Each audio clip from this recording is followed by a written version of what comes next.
Now I weighed in this morning at 298. When you got to Nebraska a couple years back, what was your weight back then? So I came in pretty heavy. I think I was around like 312, but I ended up dropping down to 270. Where I first got now, now I'm 298. Where do you feel most comfortable? It's a good question. It depends. So for me, if I want to play like real fast and be able to rush the passer to the really best of my abilities, I felt great at 270. But right now, I feel real comfortable of doing both stopping the run and playing the pass at 298. Elijah, I remember you announced pretty early in December, like, I'm coming back for another year. Just what made you excited to do it, and what are you setting forward as your goals for this season? Yeah, I don't know. It was just having to talk with my family. At first I was contemplating whether I wanted to come back or not. I didn't know if I wanted to continue football, but then family talked to me, like, it's just one more year. You might as well just take advantage of it as much as possible. So I just said, why not? You got a new position coach, new defensive coordinator. Phil Snow is associate head coach, worked with Rule for a long time. What's it been like with this new coaching staff, and how has it been, getting used to them? It's been a great transition. Coach Terry, he's a guy that's high on energy. The D-line room loves him. I was able to meet him before he came down here when he first got hired. I was able to go down, drive down to Kansas City, and be able to meet him, meet his family, and get to know him personally. And I think me and him right now have a really great bond. How would you describe the coordinator, Butler, his energy and the way he coaches? He's more like, I can't even explain it. He's more high energy, and he's more like has a lot more swag to him. He wants the defense to have a lot more swag to him. What does that mean to you? A lot more swag? How? Everybody just being themselves. When we make a play, everybody celebrate. Do a little dance or something. But at the end of the day, we still got that one goal in mind. That's to do our play at the best of our abilities. You're an Eagles fan? No. So you didn't give him a hard time about the Super Bowl? No, I gave him a hard time about the Super Bowl, but I'm not an Eagles fan. Nah, I'm a big Seahawks fan. Why? Legion of Boom. I was a big Cam Chancellor fan at one point, so yeah. I'm sure you pick up on some of the conversations around here. Well, they got to replace this guy and that guy in the D-line. Just can you sense the feeling of opportunity within that room and how guys are responding to that challenge? Yeah, I think a lot of guys are taking that advantage. Right now since our older guys left, like Ty and Nash, a lot of guys are taking advantage of doing everything they can to try to get that certain spot. That's why, like, right now, there's no secure spot right now. Everybody's fighting to get that spot. What was it like that first time when, obviously Butler left a little earlier, but Butler and Ty and Nash, they're not in the room.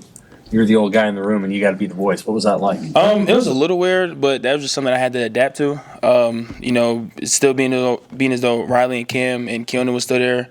To see some still familiar faces, made me a lot more comfortable. So how have you done that? How have you been the vocal leader over the last couple of months? It's mainly just like the small things, making sure everybody got what they need. If anybody needs a ride, and make sure everybody gets to where we got to be on time. And then on the field, it's just being that word of encouragement. Like, let's say somebody mess up, coach get on them. It's me coming over there. It's like, just next play. Just don't worry about it. We got it.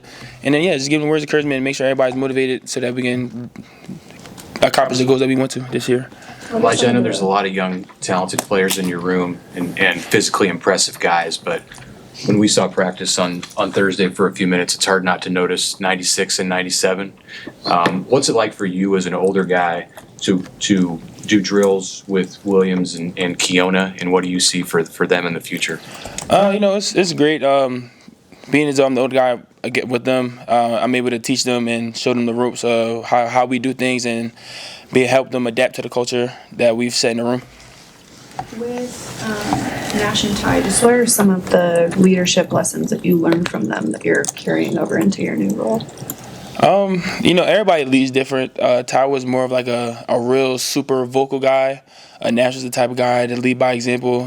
He was like the Papa Bear of the group, so he was the more like the sentimental guy. So I know it's like, for me, I learned from them is a mixture of both. Some guys they can't get coached a certain way, so you have to change your tone and the way you approach things with them. Like, for instance, like Keona, he's more of a guy you got to talk to. William, you got to talk to him. So yeah, it's just change your attitude when it comes to certain players. What's kept you going, or what's motivated you throughout your college career? You know, you have to have some patience at times to stick with it. What is your motivation for? My motivation is my family, my fiance and my son. I come home to them every day.